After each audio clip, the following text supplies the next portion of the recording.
Muy buenos días con todos, señores y señoras estudiantes.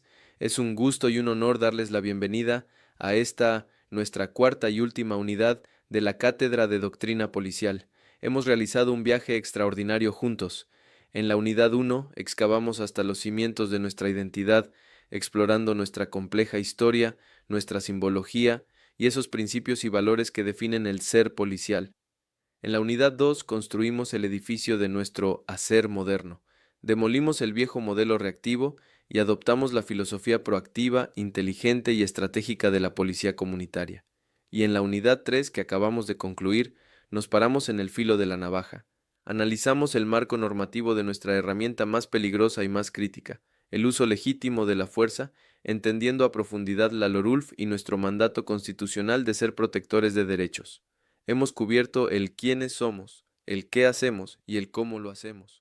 Hoy, señores, en esta unidad final vamos a hablar del alma de la profesión, vamos a hablar de la deontología y el mando policial. Esta unidad articula los tres pilares que definen al profesional. Ya no hablamos solo del policía en la calle, hablamos del líder, del comandante, del tomador de decisiones. Vamos a hablar de la deontología, nuestro código de deberes, del mando, cómo ejercemos la autoridad, y de la obediencia, cómo la recibimos. Y quiero ser claro desde el inicio. Esta unidad se basa en la premisa de que nuestra autoridad, su futuro grado de teniente, de capitán, de coronel, no emana únicamente de la insignia que cosen en su hombro, emana fundamentalmente de su capacidad para ejercer esa autoridad dentro de un marco ético y legal riguroso. La legitimidad del poder que la sociedad nos delega no reside en nuestra capacidad de dar órdenes, reside en nuestra obligación de que esas órdenes y su cumplimiento sirvan al bien común y respeten la dignidad humana. Hoy, en esta primera clase de este contenido, vamos a sentar la base de todo mando, la deontología profesional y la ética policial.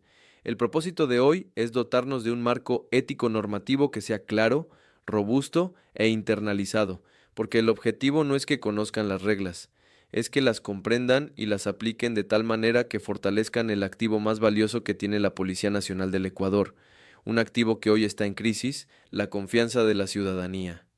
Para construir este perfil profesional, es imperativo que empecemos por diseccionar los conceptos. A menudo, en la calle, en los medios e incluso en nuestros propios pasillos, usamos las palabras ética, moral y deontología como si fueran sinónimos. Pero para un profesional, sus diferencias son cruciales, y entenderlas define la calidad de nuestra actuación. Empecemos por la moral. La moral es, en esencia, un fenómeno cultural. Es el conjunto de normas, de valores, de costumbres que un grupo social específico, en un momento específico, acepta como buenas o malas. La moral es lo que se hace o no se hace en un contexto. Pensemos en el Ecuador. La moral en una comunidad rural de Chimborazo puede tener matices muy diferentes a la moral en un sector urbano de Guayaquil.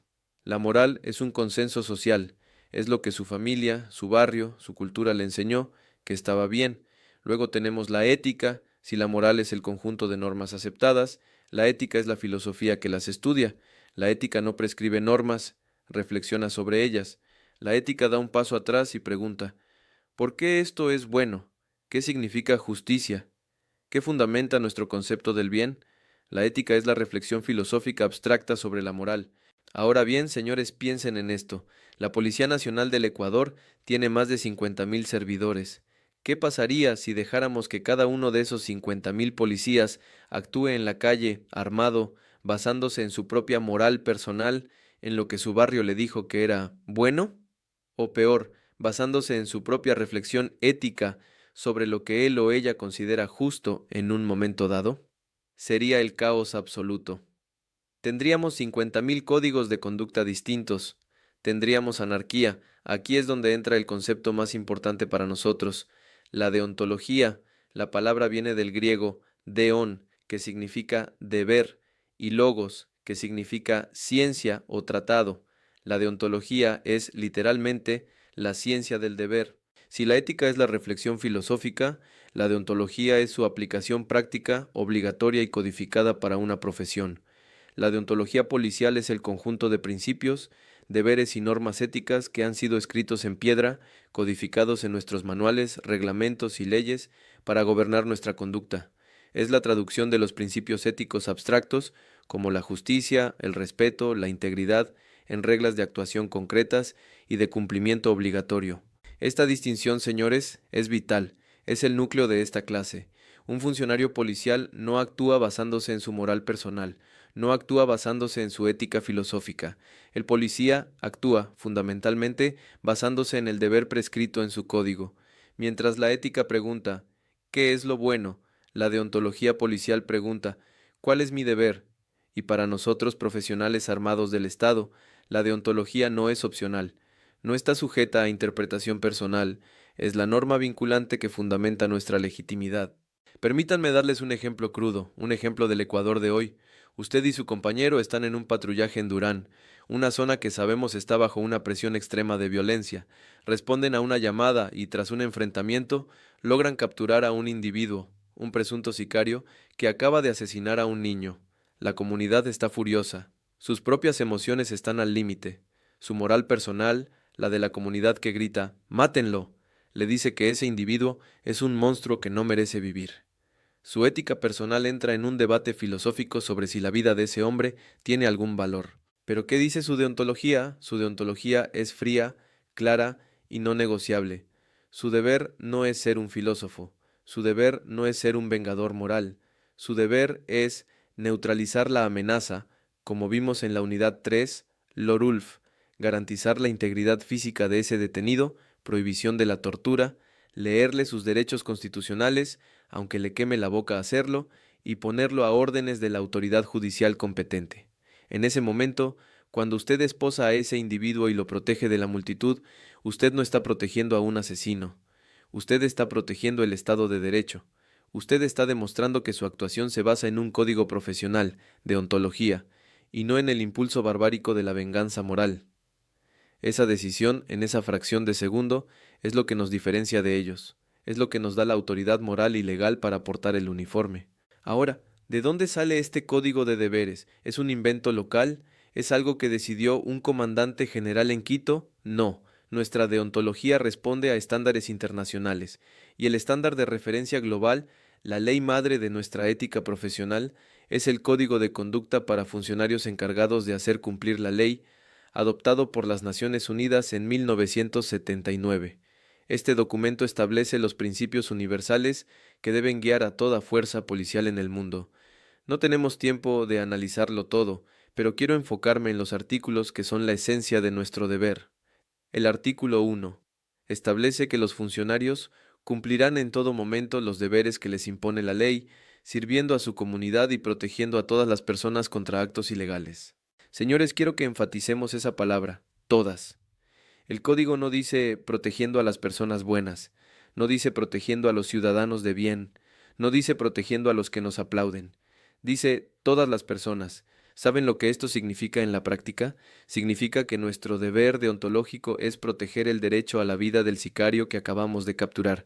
Significa que en una manifestación, como las que hemos vivido en octubre de 2019 o junio de 2022, nuestro deber es proteger el derecho a la protesta del estudiante que nos está gritando e insultando y al mismo tiempo proteger el derecho a la propiedad del dueño de la tienda que está siendo vandalizada. Nuestro deber es con todos. Esto no es una opción, es la definición de nuestro profesionalismo. Y luego, el artículo 3. Este artículo es la base de todo lo que estudiamos en la unidad 3. Dice que el uso de la fuerza debe ser excepcional y solo puede usarse cuando sea estrictamente necesario y en la medida que lo requiera el desempeño de sus tareas. El principio de absoluta necesidad, que hoy está en nuestra LORULF, no es un invento de la Asamblea Nacional del Ecuador, es un principio deontológico, un deber universal, que el mundo adoptó en 1979. Nos dice que nuestra primera opción nunca es la fuerza. Nuestra primera opción es la presencia, la verbalización, la conciliación, como nos manda nuestra propia Constitución en el artículo 163. La fuerza es el fracaso de todo lo demás, es el último recurso. Nuestra deontología, por lo tanto, nos obliga a ser primeros servidores y protectores, y sólo como última ratio, como último recurso, ser controladores por la fuerza. En nuestra próxima clase profundizaremos en este código de deberes.